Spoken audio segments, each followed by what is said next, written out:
Hey guys, today we have The Eldritch Tarot by Sarah Bardi. It's another Cthulhu deck. It's very rare because it came out only recently from Kickstarter, so it's really cool and I wanted to share it with you.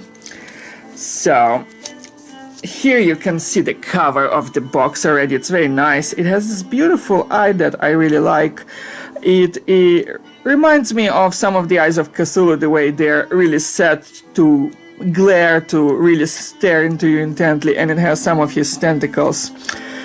And there's another variation of the same deck that was available through Kickstarter, and that version was purple and this one is green, so I really like it. And both of them, I think the funding for them are now over. You cannot get them on Kickstarter anymore, but you can get them on Etsy still. So the first card here is, of course, the Fool.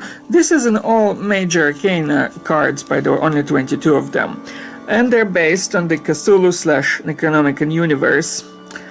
I think there are some deviations. This one seems like the traditional Fool in the sense that it has an animal nipping at its toes. And I think it's supposed to be the portrayal of Randolph Carter himself, the most skillful of all occultists in the Lovecraftian world. But I think he's a little different. He reminds me more of the version based on the Marvel universe of him than an actual Lovecraftian character, because this kind of wearing a turban and wearing glasses, that is more like a Harry Potter aspect that comes from the Marvel universe. I think originally he was more depicted as hardcore gentleman.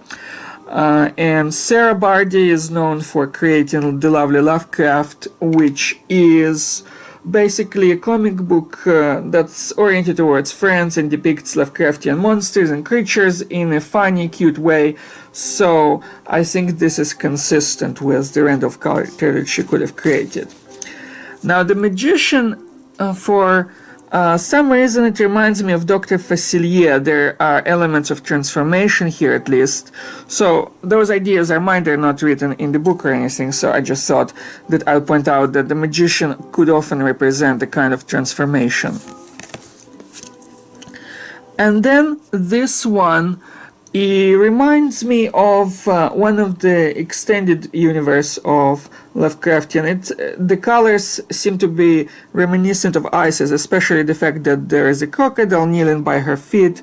It kind of reminds me of a version of Isis that Lovecraft could have written, and some of his co-writers in the Cthulhu universe could have written about her. So, and this one, I think it reminds me more of another universe that Sarah Bardi also wrote about. This is the adjacent universe of Robert A. Howard, of whom we also talked a lot on this channel. He was, of course, a friend of H.P. Lovecraft, and he was the author of Conan the Barbarian and King Cole and other notable characters, especially Solomon Kane. This one reminds me of the Vampire Queen, Necrotis, but what is more interesting about this Empress is how there is a small child by her side, and I think the small child by her side reflects her inner source of power, her inner child, her ability. Then there's the Emperor. He has certain features that I would associate with either Narl-Hotep or the Night Gaunt.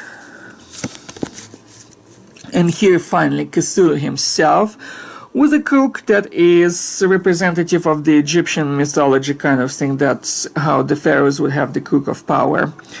So I really like him here, being so chunky and developed and powerful. And the lovers, in this version I see somebody maybe like Lavinia Waitley with her fiancé. This is just my interpretation. And this powerful entity reminds me of the Lovecraftian version of the god Nodens. When there are so many eyes and features, it's always tempting to consider Yog-Sothoth as some of his offspring.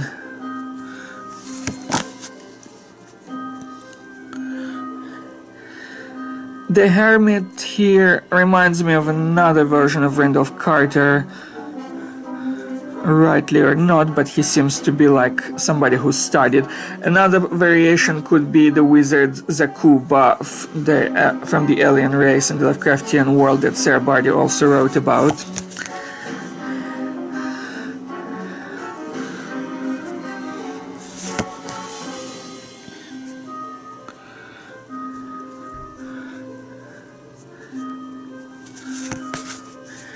This one reminds me, when I turn her upside down, that's the hangman now, and she kind of reminds me of the great goddess Hydra, based on her fishy-like features.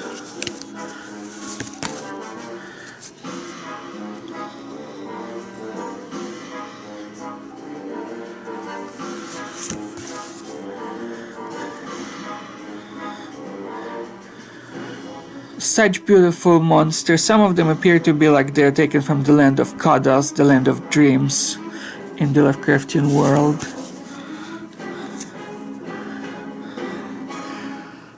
Death seems to be like one of the high priests of the god Ganathoa.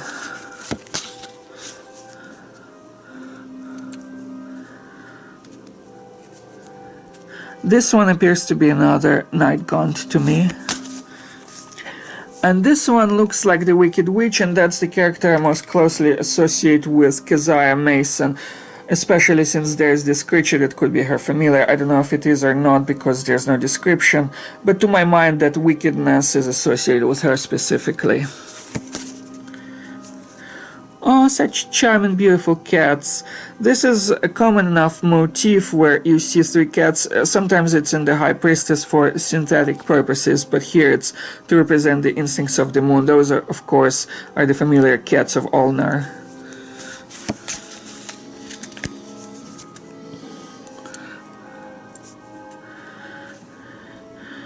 This one reminds me of one of the avatars of Nile-Hotep.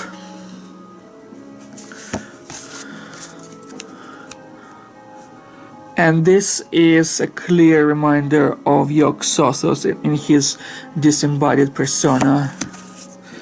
So those were the 22 cards. Eldritch Tarot by Sarah Bardi, available on Etsy. I have several other Cthulhu decks and darker decks, so if you want to check out Tarot Insights with Comments, it's a whole playlist dedicated to in-depth discussions and small flip-throughs, so this was a fun one. And it has nice colors, and I would recommend it for work. It seems inspiring. So, hope you enjoyed this review, and until next time, stay arcane.